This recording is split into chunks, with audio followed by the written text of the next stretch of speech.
Bismillahirrahmanirrahim. Assalamualaikum warahmatullahi wabarakatuh.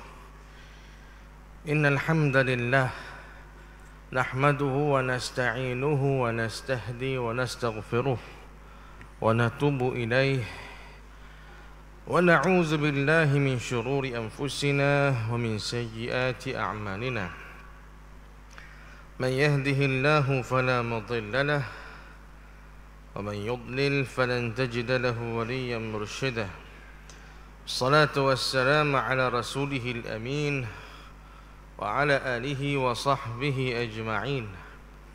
Nawaitu at-ta'alluma wat-ta'lim wat-tazakkura wat-tazkir wal-intifa'a wal-nafa' wal-ifadata wal-istifada wal-hassa 'ala at-tamassuki bi kitabillahi ta'ala wa sunnati rasulih sallallahu alaihi wasallam wad-du'a ila al-huda wad-dalalata 'ala al-khair ibtigha'a wajhillahi wa mardatihi wa qurbihi wa thawabihi. Bismillahi ma sya'allah la quwwata illa billahi ma sya'allah. Kullu ni'matin minallahi ma sya'allah. Al-khairu biyadillahi ma sya'allah. La yasrifu su'a illa Allah. Amma ba'd. Alhamdulillah, kita bersyukur pada Allah. Masih Allah Ta'ala izin kita untuk kita dapat sama-sama melaksanakan ketaatan kita kepada Allah Subhanahu wa Ta'ala. Dan kita juga pada hari ini dah berada di hari yang terakhir daripada bulan Rajab. Mudah-mudahan Allah Ta'ala memberkati kita semua sepanjang bulan Rajab yang telah pun kita lalui. Dan moga-moga kita akan masuk dalam bulan Sya'ban dengan penuh semangat dan juga meneruskan lagi istiqamah kita dalam taat kita kepada Allah Subhanahu wa Ta'ala, untuk kita dapat betul-betul berjumpa nanti dengan Ramadan, yang mana selepas daripada Sya'ban nanti kita akan jumpa dengan Ramadan. Mudah-mudahan Ramadan itu nanti kita akan lebih lagi bersemangat dengan apa yang telah kita bekalkan dalam bulan Sya'ban dan Rajab yang kita lalui. Maka begitulah Allah Ta'ala menyusun kita punya jadual pada setiap tahun, tuan-tuan.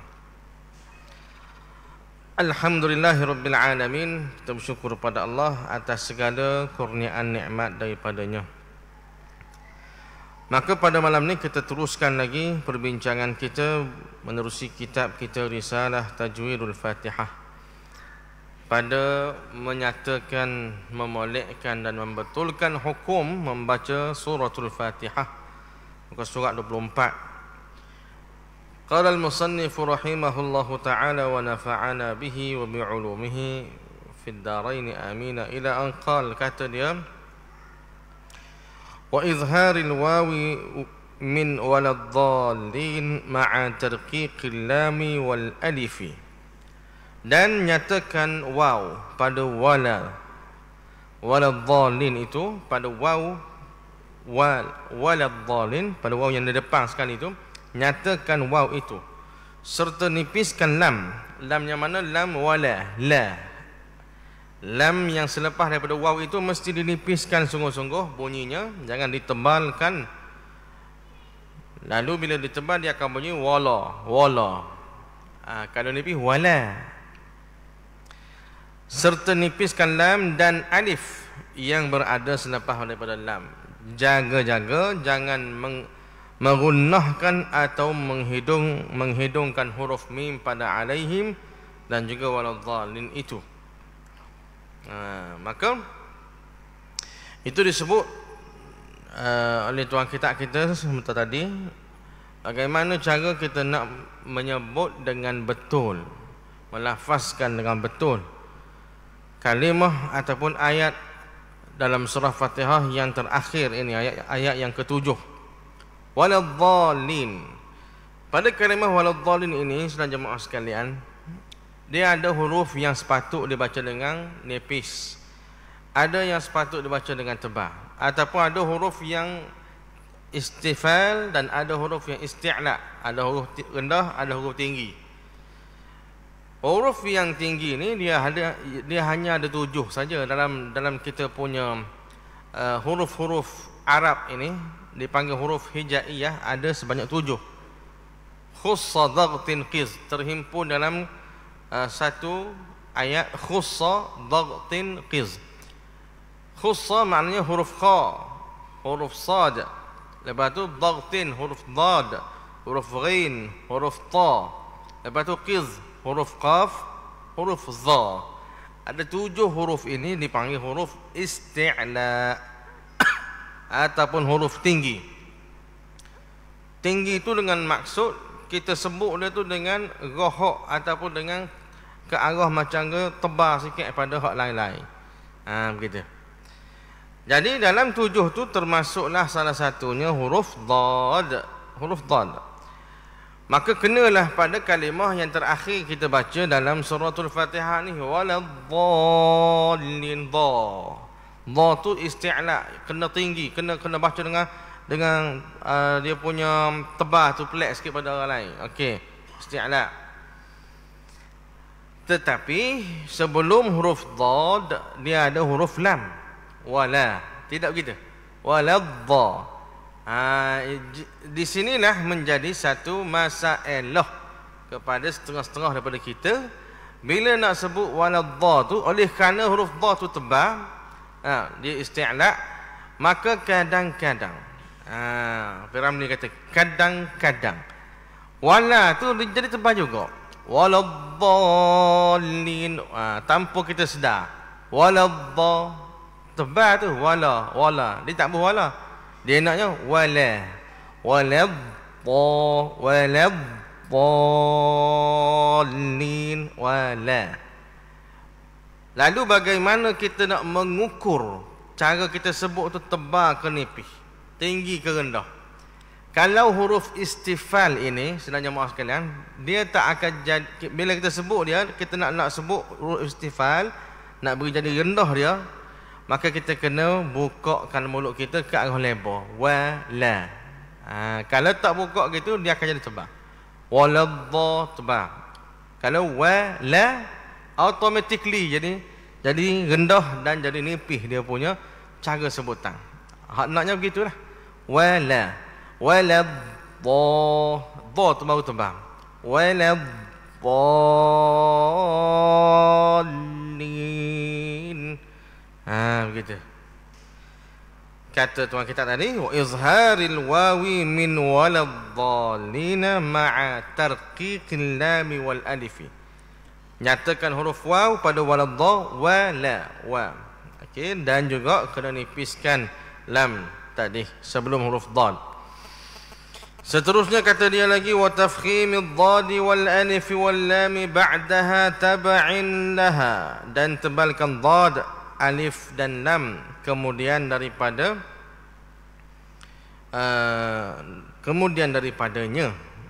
kerana mengikut baginya. Selepas daripada wala ada huruf dad. Huruf dad tu kata tebalkan huruf dad. Waladhdallin. Dan juga alif lam yang selepas dia, ad-dallin. Tebalkan huruf dad dan lam, dan kemudian daripadanya kerana mengikut baginya. Dan jagalah fathahnya, baris atasnya, jangan bercampur dhammah baris depan.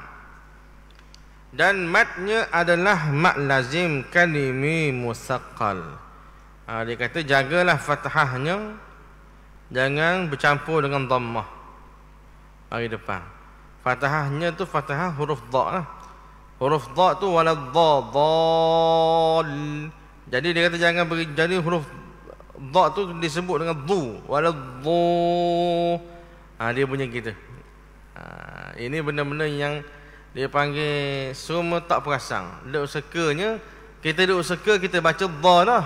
Tapi rupanya oleh kerana kita nak tumpu kepada ketebalan huruf dha tu, dia jadi gelecah ke arah dhu, waladhdhu. waladdallin. Dhu. Ni ada setengah-setengah ni kapung-kapung ada macam gini. Waladha. Tu kena nak nyatakan bagi atas dia. Dan mat dia kena beri perhatian juga biar cukup. Berapa? 6 harakat. Huruf dha, waladha, panjang dha tu nak tarik berapa harakat? 6 harakat. Sebab dia adalah mad lazim kalimi musaqqal. Mad lazim kalimi musaqqal. Tu nama dia. Sebab apa dia mad lazim kalimi musaqqal? Dia mad lazim ni dia ada banyak pecahan dia. Mad lazim tu ada dua, mad lazim kalimi dan mad lazim harfi. Mad lazim maknanya lazim ke atas dia hendaklah sentiasa. Lazim ni sentiasa kan? Lazim. Yang ni dawamun. Sentiasa kena baca 6 harakat. Tak boleh baca kurang daripada 6 harakat. Itu makna lazim tu. Maka mak lazim itu ada dua jenis. Ada mak lazim kalimi, ada mak lazim harfi. Ada mak lazim mat huruf mak yang kena kekal baca dengan 6 harakat tu. Ada yang jenis pesing huruf, ada yang jenis pesing kalimah. Ada huruf, ada kalimah. Huruf atas huruf pula terbahagi dua. Atas kalimah pun terbahagi dua pula. Nampak tak? Mak lazim terbahagi dua, huruf dan kalimah. Huruf tu ada dua pula bahagi. Ada huruf yang mukhaffaf, ada huruf yang musaqqal. Ada huruf mak lazim yang berbentuk huruf yang disebut ringan, mukhaffaf. Ada yang musaqqal yang disebut dengan berat. Mak lazim kalimi, kalimah ni pun ada dua juga pecahan dia. Ada mak lazim kalimi mukhaffaf, ada mak lazim kalimi musaqqal. Mak lazim yang berbentuk kalimah disebut dengan ringan, ada mak lazim kalimah yang disebut dengan berat. Berat dan ringan itu apakah ukurannya? Ukurannya ada sabdu. Kalau tak ada sabdu maka dipanggil mukhaffaf. Kalau ada sabdu itulah musaqqal. Mudahnya. Jadi kita cuba tengok waladhdallin ni. Waladhdallin. Dia huruf mak lazim. Nak tahu mak lazim apa ni? Kalimi ke harfi? Kalimah ke huruf? Hak tu tengok kepada dia punya bentuk apa yang mari tu. Waladhdallin ni kalimah, dia bukan huruf.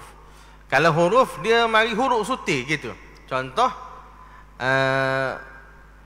Qaf, Nun.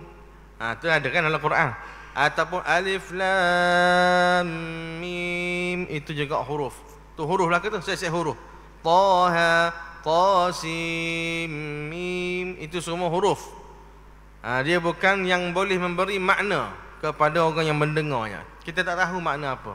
Hanya Allah yang tahu makna-makna tersebut.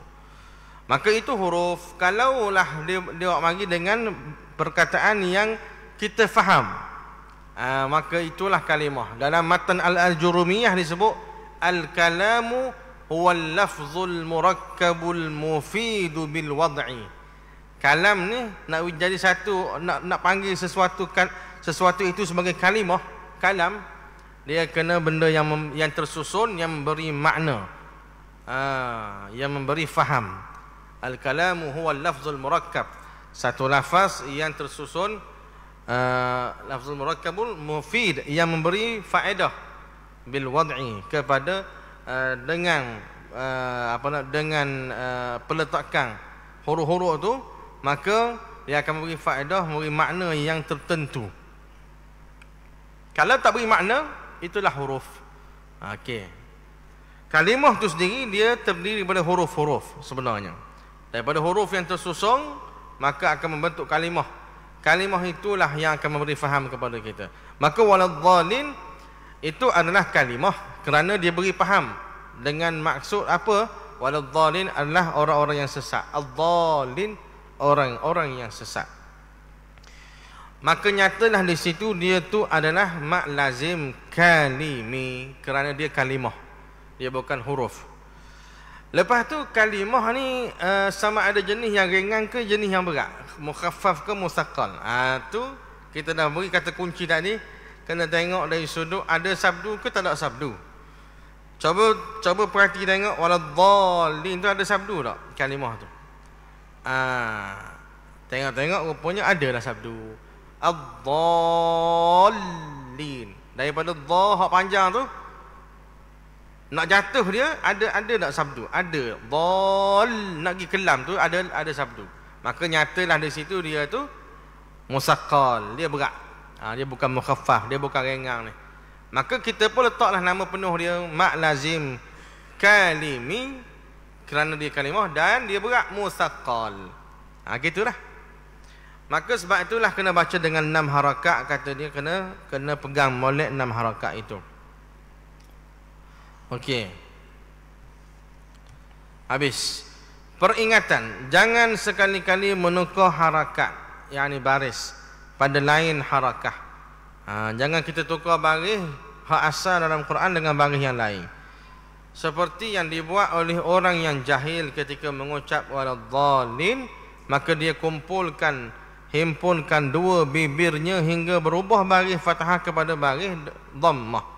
Waladhdall, dia kumpul dua. Ada setengah orang yang jahil, kata tuan kita, masa sebut waladhdall tu dia kumpul dua bibir, seolah-olah jadi macam mucung.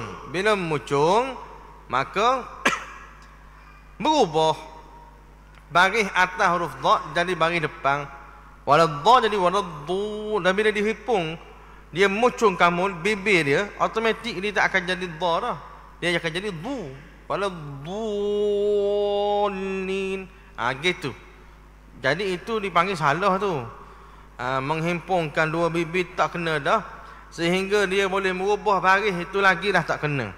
Dan begitu juga dia kata pada warrahman ataupun pada wallah, sebagaimana yang telah lalu sebutan rahsianya pada mengucap dan mengenal ta'rif dhammah, fathah dan kasrah. Wallahu a'lam, dia kata. Masa kita sebut kalimah wallah pun gitu juga. Wallah ke warrahman ke, jangan jadi bibir tu beripung macam gemucung. Wallah. Jadi malik-malik wa jadi wu. Wallah. Warrahman. Kena buka wallah. Waladhdha. Bukan waladhdha dak. Sebab itu baca Quran dia kena bertalaqi, tuan-tuan. Kena cek bacaan kita dengan orang yang berkeahlian dalam bidang Quran. Saya sebut acak dah sini. Quran ni kita tak boleh rasa kita baca tu betul dah seorang, melainkan kita kena cek. Sebab kita punya lidah ni, dia tak akan sentiasa sama keadaannya. Masa kita budak lain, masa remaja lain, masa dewasa belia lain, masa jadi orang tua dah lain pula. Dia tak akan sama lidah ni, kerana dia akan jadi mungkin berkembang ke mengecu ke lidah kita tu. Oleh yang demikianlah perlu disemak sama cara sebutan ayat-ayat Quran kita ni dengan guru-guru yang mahir dalam bidang Quran, supaya bacaan Quran kita ni betul sungguh, jelas sungguh yang betulnya lagu mana. Begitu dah. Kemudian amin, habis dah. Ayat Quran pada surah Al-Fatihah sebanyak 7 ayat dah habis dah. Maka dia pun sebut amin. Apa maksud amin yang kita sebut sama selepas daripada habis surah Fatihah? Amin itu bermaksud, hai Tuhanku, perkenankanlah permohonan hamba-Mu ini. Itu maksud amin. Dan amin ini dia bukan daripada suratul Fatihah, dia bukan ayat Quran. Maksudnya, kalaupun kita tak baca amin, tak jadi masalah. Fatihah kita comel dah, betul dah. Dan kalau dibaca dalam solat pun sah dah semayang. Yang kata tak sah semayang kalau tak baca Fatihah dalam semayang tu, setiap rakaat kita baca Fatihah, siapa ke waladhdallin, Allahu Akbar, tak amin sekarang, kita rakaat tu sah dah semayang kita, kerana amin itu bukan ayat daripada suratul Fatihah. Okey. Maka dibahas dalam kitab ulumul Quran ataupun kitab tajwid, Bagaimana ulama ni dia nak wijelah supaya kita tidak terkomimba bahawasanya amin ni bukan ayat Quran, bukan daripada surah Fatihah. Maka ulama fiqh memberi suatu panduan kepada tu imam. Bila siapa-siapa saja jadi tu imam, dia kenalah memberhentikan sekejap dia punya bacaan. Bila sampai di waladdallin, janganlah dia terus baca amin, dia kena berhenti sekejap situ. Nama hukum di situ saktah. Dia kata saktah. Waladdallin amin. Bukan waladdallin amin. Dah, kena berhenti sekejap. Kena tahan sekejap kita punya bacaan, jangan pergi baca lalu amin. Maka ulama fiqh antaranya Imam Nawawi pun sebut dalam kitabnya At-Tibyan fi Adab Hamalatul Quran. Al-Imam Ibnu Hajar Al-Haythami pun ada sebut dalam kitabnya Minhajul Qawim. Dan ulama-ulama lain pun ada sebut banyaklah. Habib Hasan Kaf pun ada sebut dalam kitabnya Taqrirat Sadidah. Ramailah ulama-ulama fiqh sebut mereka. Ada beberapa tempat yang sepatutnya tu imam kena berhenti masa dia jadi tu imam. Antaranya yang pertama sekali, selepas daripada dia takbiratul ihram, sebelum baca Fatihah, situ kena berhenti dulu. Allahu Akbar. Ni takbiratul ihram. Lepas tu biasanya orang baca doa iftitah tak?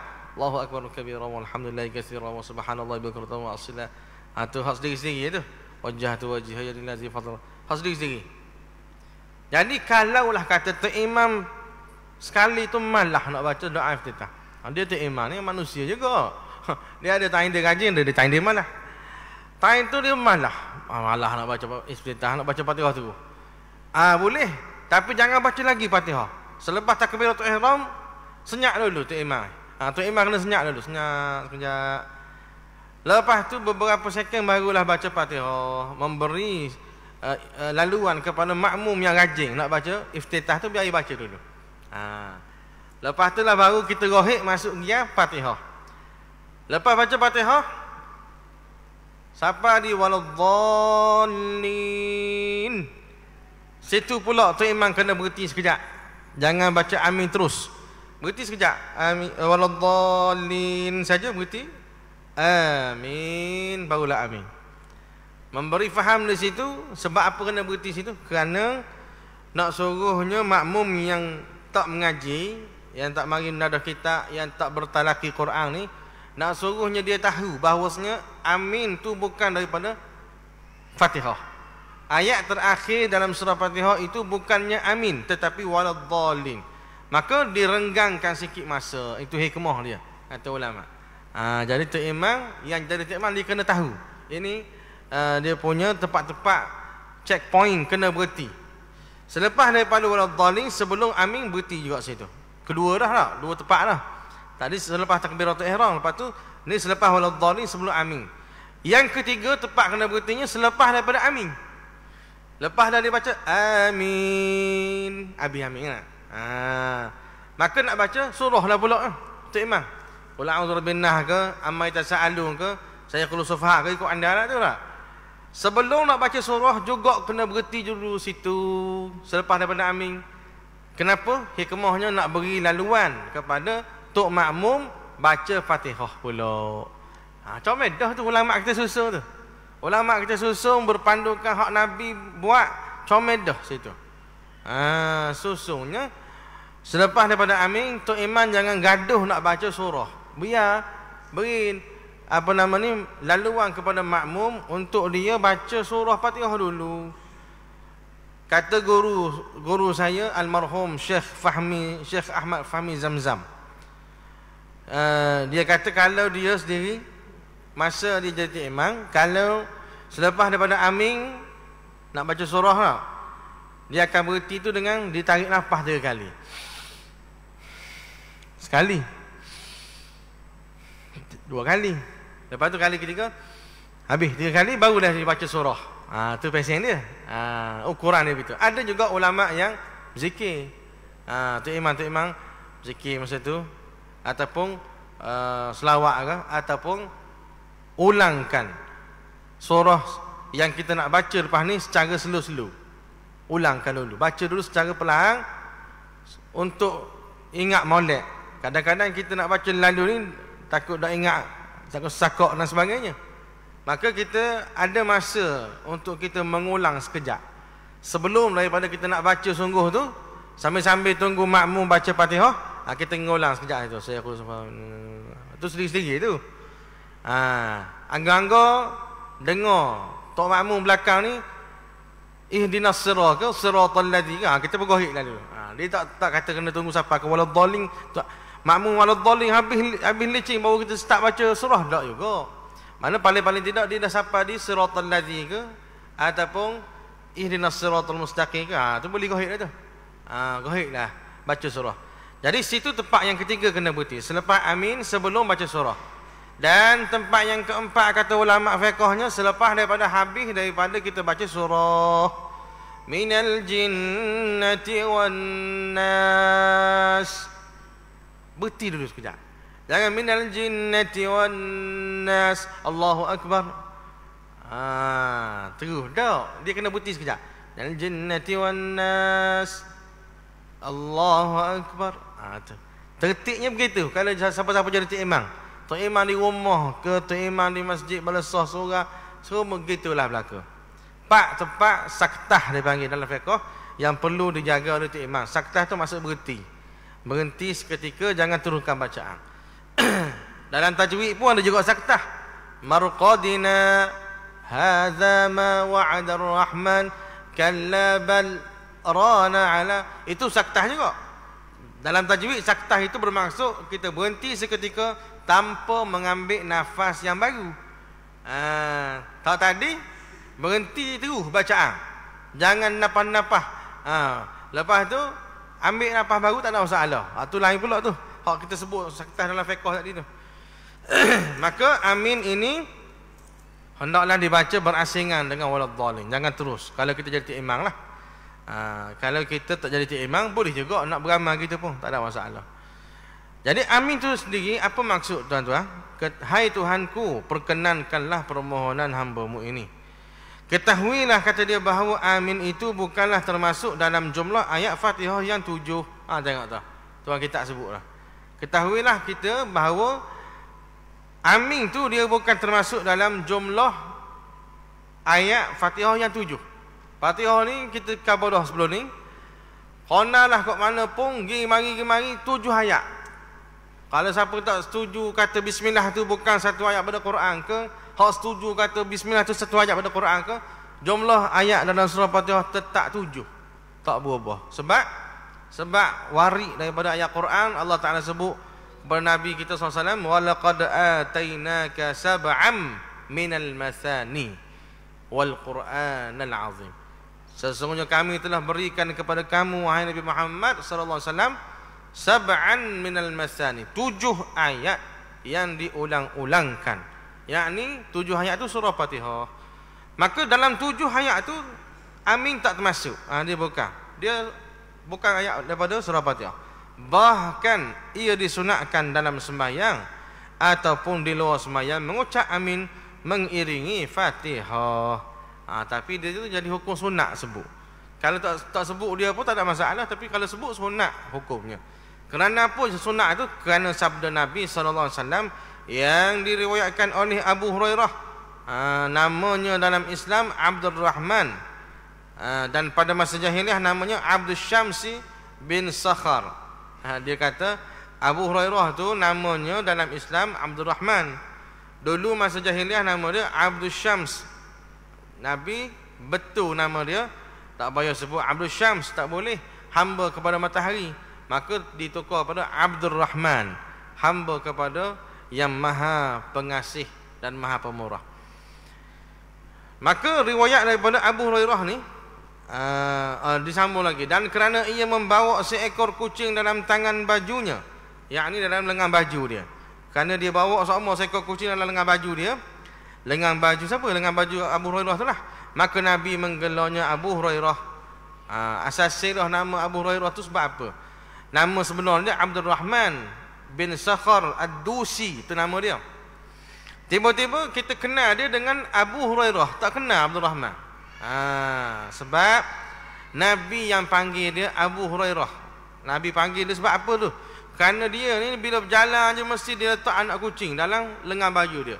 Lengan baju orang Arab ni sudah jemaah sekalian, dia bukan macam kita, dia besar lagi lengan baju dia.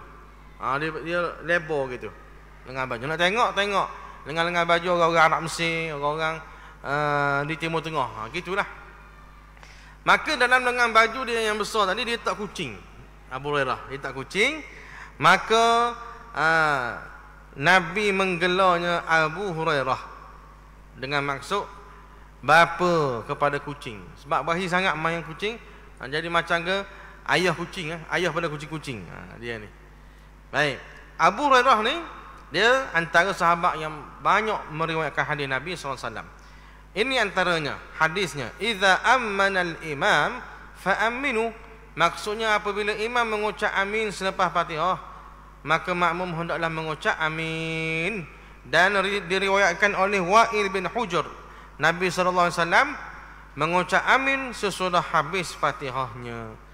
Maka disebabkan ada hadis Nabi. Nabi kata bila dah imam mengucapkan amin, fa'aminu, maka makmum kena ucap amin. Kerana tak dasar itulah disebutkan hukum amin ini adalah sunnah. Sebab ada hadis Nabi. Maka amin ni kalau boleh jangan kita tinggal lah. Kalau kita mari sembahyang jemaah, sebolehnya tuan-tuan, biarlah dan kita amin dengan sekali tu imam. Sebab kaki akan mari hadis yang lain pula. Cuma tak baca dah, kita nak namak saja dia.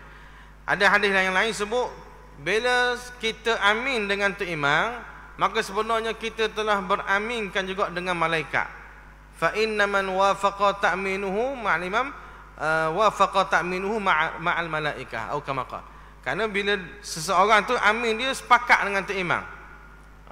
Maka dia juga sebenarnya bukan amin dengan tu imam saja, dia juga amin dengan sekalian para malaikat yang ada pada masa itu. Kerana setiap solat jemaah yang berada di masjid surga, sesungguhnya ada malaikat yang sama-sama kita sembahyang jemaah sekali. Gitu dah. Maka kita kena jaga molek amin ni biar dang guna-guna pun amin ni.